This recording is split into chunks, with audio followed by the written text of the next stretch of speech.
di ruang virtual ini. Mudah-mudahan perkumpulan kita ini akan mendapatkan berkat rahmat ridha dari Allah Subhanahu wa taala dan akan ditambahkan oleh Allah ilmu-ilmu yang bermanfaat buat kehidupan kita di dunia dan di akhirat kelak. Salawat serta salam marilah sama-sama kita sanjungkan kepada Nabi besar Muhammad sallallahu alaihi wasallam, kepada para keluarganya, para sahabatnya, dan para pengikutnya yang setia hingga akhir zaman. Mari kita sama-sama bermohon kepada Allah Subhanahu wa taala, mudah-mudahan kita akan dicatat oleh Allah Subhanahu wa taala sebagai bagian dari pengikut Rasulullah sallallahu alaihi wasallam sehingga berhak untuk mendapatkan syafaatnya di hari kiamat kelak. Mari kita mulai pertemuan pada siang hari ini dengan membaca basmalah. Bismillahirrahmanirrahim. Kita melanjutkan obrolan kita tentang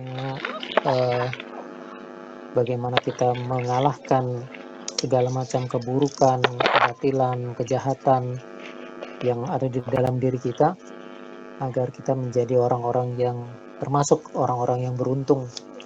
Kemarin kita udah bicara banyak hal, di antara 4 kunci itu salah satunya adalah mindset kita, pola pikir kita, di mana kita harus menempatkan diri kita dalam kedudukan yang benar dalam hubungannya dengan relasi makhluk dan khalik. Manusia sebagai salah satu makhluk Allah Subhanahu wa taala harus mampu mendudukkan dirinya di dalam berbagai kesempatan, di dalam berbagai aktivitas, di dalam berbagai kegiatan yang dia lakukan di dalam kehidupannya sebagai makhluk. Sementara Allah ditetapkan dan didudukkan sebagai khalik yang menciptakan kita. Nah, di dalam relasi ini, mindset kita menundukkan kita sebagai manusia sebagai makhluk dan Allah sebagai khalik itu kalau kita lihat ajaran-ajaran Islam itu banyak dipakai oleh para motivator atau oleh para psikolog gitu. Jadi kalau kita perhatikan, kalau kita lihat itu akan ada banyak itu persesuaiannya. Kalau kita yang suka ngikutin ceramah-ceramahnya orang-orang yang dipandang sebagai motivator itu akan kelihatan gitu bahwa sebenarnya ini kok ajaran sama ajaran Islam kok ada mirip-miripnya ya, ada persesuaiannya ya, itu ada benang merahnya yang bisa diambil di situ. Ya, karena memang kan agama Islam itu kan agama yang fitrah. Nah, kalau orang-orang yang mencoba memotivasi kita itu kan sebenarnya juga kan berbicara tentang fitrah kita, kemudian berusaha untuk mengembalikan kita kepada jalur yang benar, karena memang demikianlah dulu yang dimaksudkan oleh Allah Subhanahu wa taala ketika Allah menciptakan kita sebagai manusia.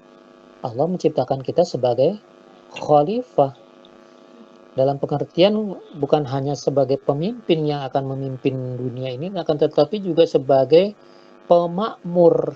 Jadi yang akan membuat bumi yang kita tinggali ini menjadi tempat yang makmur, tempat yang bermanfaat, tempat yang nyaman untuk ditinggali oleh kita sebagai manusia, tempat yang bisa dipergunakan sebagai ladang amal. Nah, itu pemakmur itu. Sementara kan ada aja gitu kan, bahkan para malaikat pun sudah menyangka yang tidak terhadap kita gitu. Kenapa diciptakan manusia? Manusia kan cuma kerjaannya kan cuma merusak, menumpahkan darah gitu.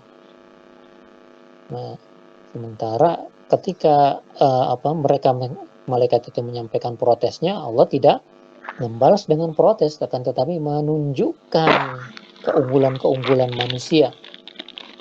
Di antaranya adalah Allah ajarkan kepada Adam nama-nama seluruh benda yang ada di dunia ini.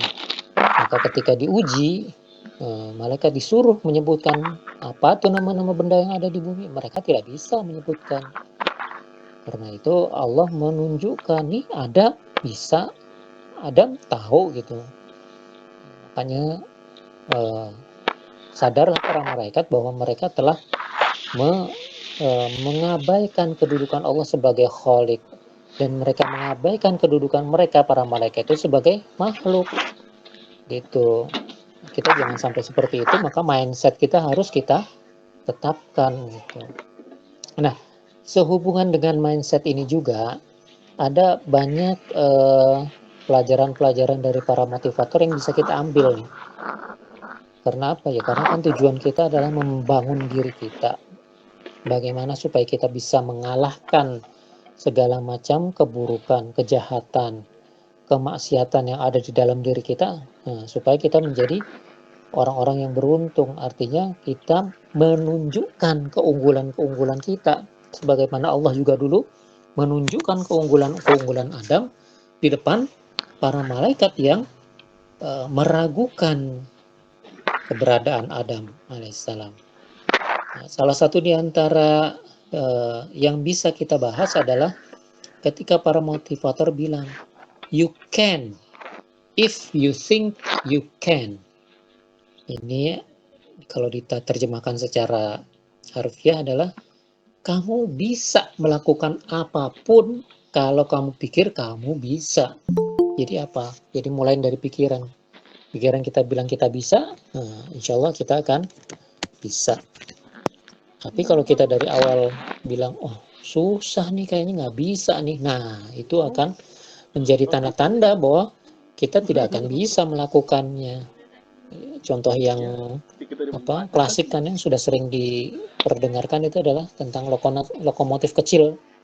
Sewaktu dia mendaki bukit, relnya mendaki bukit gitu kan, sama lokomotif yang besar kan dibilang kamu nggak bisa, kamu masih kecil, kamu nggak bisa. Tapi kan lokomotif kecilnya kan bilang pada dirinya sendiri, I think I can. Nah, terus itu dia menjadi mantranya dia gitu, sambil dia bergegas, tancap gas, dia berlari gitu, mengikuti relnya itu, mendaki bukit itu. Naik pesawat Dia jadi teriak, itu admin doang. I think I can, sampai dia di atas puncaknya. Gitu sudah sampai di puncaknya, nah baru dia bilang tuh, I know I could gitu. Itu kan saya tahu saya bisa. Padahal waktu di awal dia bilang I think I can. Saya pikir saya bisa. Ini mentalitas bisa inilah sebenarnya yang bisa menjadi sandaran buat kita, menjadi sikap kita, menjadi attitude, menerima permasalahan-permasalahan yang datang, menerima tantangan-tantangan yang ada di dalam kehidupan kita. Mental bisa, jadi can do attitude kita bisa gitu. Kalau kita sudah merasakan optimisme bahwa kita akan bisa melakukannya, ini akan mendorong kita untuk bisa benar-benar bisa melakukannya. Ini sebenarnya adalah kondisi yang diciptakan oleh Allah Subhanahu wa Ta'ala buat orang-orang yang memang beriman, bertakwa, kemudian mereka istiqomah. Mereka itu, orang-orang yang istiqomah itu, nggak punya kekhawatiran, nggak punya pesimisme terhadap apa yang ada di depan mereka. Nah, mereka juga tidak punya kesedihan terhadap apa yang mereka sudah tinggalkan, udah nggak mereka pikirin lagi, dan itu sudah tidak memberatkan pemikiran mereka lagi apa yang sudah mereka tinggalkan. Yang ada di depan mereka juga tidak akan membuat mereka khawatir. Itu kita sudah pernah itu bahas tentang istiqomah itu berdasarkan surat Al-A'qaf kalau nggak salah ayat ke-13. Innal ladzina qalu rabbunallah tsumma istaqamu fala khaufun 'alaihim wala hum yahzanun.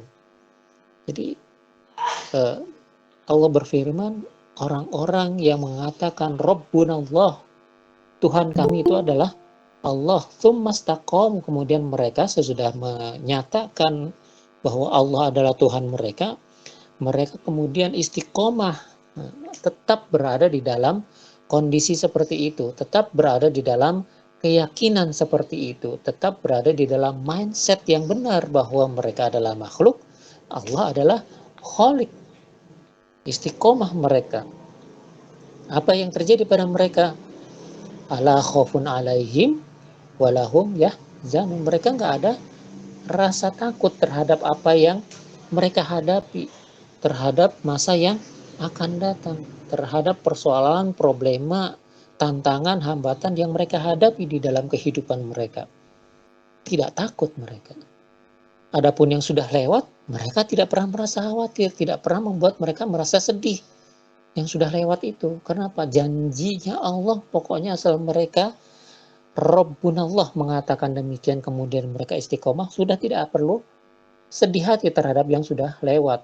Di dalam penafsirannya dikatakan bahwa mereka itu tidak khawatir dengan akhirat yang akan mereka tuju, karena dengan bekal penyebutan Rabbuna Allah, kemudian mereka istiqomah, mereka berada di jalan yang lurus, insya Allah masuk surga. Demikian juga apa-apa yang sudah mereka lakukan, kalaupun itu sudah lewat, karena mereka berpedoman pada Rabbuna Allah tsumastaqamu, mereka sudah menjamin bahwa Allah itu adalah Tuhan mereka. Mereka sudah menyatakan secara tegas dan mewujudkannya di dalam aktivitas mereka sehari-hari bahwa Allah adalah Tuhan mereka. Kemudian mereka istiqomah dalam melaksanakannya, sudah. Apapun yang mereka lakukan tidak akan ada yang membuat mereka bersedih, karena Allah yang akan menjamin apabila pun ada kesalahan-kesalahan itu akan diampuni oleh Allah Subhanahu wa taala. Makanya orang-orang yang beriman akan seperti ini. Adalah orang-orang yang memiliki mentalitas bisa. Jadi mereka sudah berpikir demikian. Mereka bisa, tantangan apapun dari Allah Subhanahu wa taala yang diberikan kepada mereka, mereka bilang bisa. Sholat, nah, wajib buat kamu sehari semalam 5 waktu. Bisa. Bisa mereka lakukan. Gitu. Bahkan ketika selesai sholat 5 waktunya mereka kerjakan, mereka masih bisa melakukan sholat-sholat sunnah. Ada yang rawatibnya, ada yang sholat malamnya, ada yang sholat duhanya, ada yang istikharahnya, ada yang sholat hajatnya, segala macam. Mereka bisa lakukan itu. Demikian juga yang mengeluarkan harta dalam rupa zakat. Zakat itu wajib kan buat yang memang sudah berkewajiban zakat. Ada nisab, ada haulnya, karena itu semuanya tercapai, itu semuanya wajib zakat. Nah, orang-orang yang memang istiqomah di jalan Allah, selain mereka mampu untuk mengeluarkan yang wajib-wajib, mereka juga mampu untuk melakukan yang sunnah-sunnah. Mau sedekah, mau infak, mau wakaf, atau nanti kita mau korban, ini sebentar lagi insya Allah. Itu mampu mereka lakukan. Puasa juga yang diwajibkan di dalam bulan Ramadan, sebulan penuh sudah mereka lakukan, selesai. Apakah mereka tidak lagi berpuasa? Ternyata pada bulan Syawal banyak yang melaksanakan puasa sunnah Syawal. Ada juga yang melaksanakan puasa Senin Kamis. Ada juga yang puasa Ayyamul Bid. Yang sebentar lagi besok atau lusa mungkin ada yang mau puasa Arafah. Mereka lakukan itu puasa Arafah. Itu luar biasa. Kenapa? Karena mereka adalah orang-orang yang beriman, kemudian mereka istiqomah, maka mereka bisa melakukan hal-hal seperti itu. Yang tidak bisa melakukan adalah memang orang-orang yang dari awal memang tidak punya keimanan dan tidak bisa istiqomah. Seperti itu. Memang kita bisa ukur sendiri lah. Sebenarnya kayak gimana ya, kita ini termasuk orang yang bisa apa bukan yang bisa, atau yang tidak bisa gitu kan. Dulu teman saya bilang, pernah nih cerita, saya nggak bisa puasa toh kan. Selama bulan Ramadan itu, kenapa? Saya ada sakit mah. Tapi kemudian saya merasa bahwa ini adalah kewajiban, konsultasi sama dokter. Ternyata memang kalau kata dokter ya, kalau memang tidak sampai parah segala macam, orang sakit mah bisa aja puasa. Dia nekat puasa. Dengan persiapan yang matang kan, sahurnya dijalankan, waktu sahur makan minumnya semuanya dijalankan, bisa dia berpuasa meskipun vonis dokter dia adalah punya sakit mah yang lumayan akut gitu kan, dan itu berlanjut sampai sebulan. Nah itu sejak itu dia yakin bahwa yang namanya puasa itu bisa dijalankan, apalagi itu yang wajib. Dalam keadaan dia sakit, menurut vonis dokter itu, dia bisa menjalankan. Jadi nggak masalah lah katanya. Sebenarnya kalau mengikuti fitrahnya manusia, manusia itu sudah diberikan banyak hal oleh Allah Subhanahu wa taala, sudah diberikan fasilitas untuk bisa melakukan apa yang seharusnya dilakukan. Yang jadi permasalahan adalah ketika kita pertama tidak yakin, kemudian ketidakyakinan itu ditambah dengan lingkungan yang toksik, lingkungan yang penuh dengan maksiat, lingkungan yang membuat kita jauh dari taat. Itu yang sebenarnya harus dihindari. Yang saya maksudkan sebagai lingkungan bukan cuma lingkungan RT, RW atau negaranya, bukan cuma itu. Bahkan teman ngobrol, bacaan, tontonan, apalagi kebiasaan-kebiasaan kita itu termasuk yang toksik, lingkungan yang toksik. Jangan sampai kita menjerumuskan diri ke dalam lingkungan yang toksik yang bisa berakibat kepada lemahnya keimanan kita atau hilangnya istiqomah kita. Ini yang akan berbahaya. Kenapa? Karena akan mengantarkan kita kepada mindset ketidakmampuan. Itu yang cerita teman saya itu dulu. Mindset ketidakmampuan, dia hanya percaya kepada kata dokter bahwa kalau udah mah akut udah nggak usah puasa. Tetapi ketika di dalam dirinya ada keyakinan baru bahwa Allah sudah menciptakan manusia, sudah memberikan perintah kepada manusia yang diciptakannya, pasti yang diciptakan itu akan mampu melaksanakan perintah. Allah kan nggak melakukan sesuatu yang sia-sia, kan nggak ada yang sia-sia yang diciptakan Allah. Maka perintah untuk berpuasa kepada manusia, pasti manusianya bisa melaksanakannya. Nah, kalau kita lihat anak-anak kecil, umur-umur 5 tahun, 6 tahun, di sekeliling kita, mereka udah diajarin puasa, mampu nggak mereka? Mampu, bisa, bisa. Itu itu adalah suatu keistimewaan dari perintah Allah Subhanahu wa taala. Bisa mereka melaksanakan. Sholat wajib 5 waktu. Emang kalau kita melaksanakannya habis gitu semua waktu kita? Enggak juga. Paling berapa menit kita mengerjakannya? Ya kebiasaan kita ya. Paling berapa menit itu. Ya jangan diukur dengan kebiasaan Rasulullah, itu udah jauh lah gitu kan. Kita memang keimanan belum sampai sana, keimanan kita masih yang dalam kondisi terbatas kayak gini. Sholat dalam jangka waktu misalnya 5-10 menit selesai gitu, itu masih wajar lah. Masih wajar dalam pengertian kita kebanyakan kan menggugurkan kewajiban kita sholat 5 waktu, tapi kita bisa melakukannya. Bahkan anak-anak kecil kalau yang balita gitu kita ajak untuk sholat, mereka bisa kan itu udah jadi bukti bahwa sebenarnya secara fisik maupun secara mental, spiritual, manusia bisa melaksanakan perintah-perintah Allah Subhanahu wa taala. Itu. Nah, makanya yang jadi mindset kita ketika kita berhadapan dengan kewajiban-kewajiban yang sudah disampaikan oleh Allah Subhanahu wa taala melalui lisannya Rasulullah SAW, yakin bahwa kita itu bisa. Makanya mental bisanya sebenarnya kalau buat kaum mukminin harusnya memang sudah terbangun dari awal, sudah terbentuk dari awalnya. Tuh. Kenapa kok orang-orang dari kaum muslimin banyak yang sepertinya minder, sepertinya itu kurang mampu menunjukkan kemampuan dirinya? Kadang bukannya minder, lebih sering karena tawadu, dalam pengertian kalau mereka berhadapan dengan amanah itu udah sangat ketakutan, karena memang yang namanya amanah itu berat.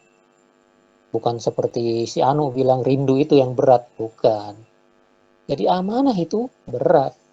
Saking beratnya ketika Allah akan sampaikan amanat itu kepada gunung-gunung yang demikian perkasanya, mereka menolak.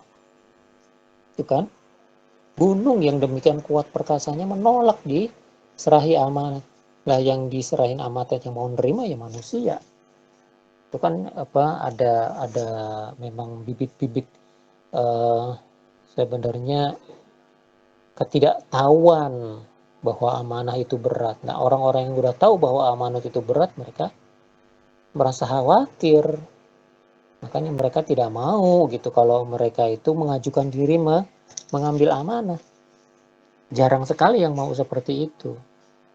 Barangkali kecuali yang contohnya seperti Nabi Yusuf kali ya, yang memang sudah terbentuk dari kecilnya, dia sudah tergembleng, dia udah tahu dan keadaan memaksa gitu. Kalau bukan Nabi Yusuf yang pegang tuh visi misinya untuk menyelamatkan panen selama 7 tahun, untuk menghadapi kekeringan selama 7 tahun berikutnya nggak akan tercapai. Makanya ini adalah kondisi darurat, maka Nabi Yusuf harus maju untuk meminta amanat itu diberikan kepadanya, dia yang pegang gitu. Itu sudah dalam keadaan luar biasa. Ya kita lihat aja barangkali kalau memang di lingkungan kita dakwah nggak jalan misalnya, atau keburukan-keburukan merajalela, sampaikan kepada diri kita bahwa pada saat itulah sebenarnya diri kita harus maju, menghadirkan diri, menyampaikan bahwa kita itu mampu mengemban amanat untuk memperbaiki keadaan di lingkungan kita. Jadi yang seperti inilah yang sebenarnya harus ada di dalam diri kita. Ketika mentalitas bisa itu harus kita hadirkan di dalam diri kita, tidak harus bertentangan dengan ketakutan kita menerima amanah.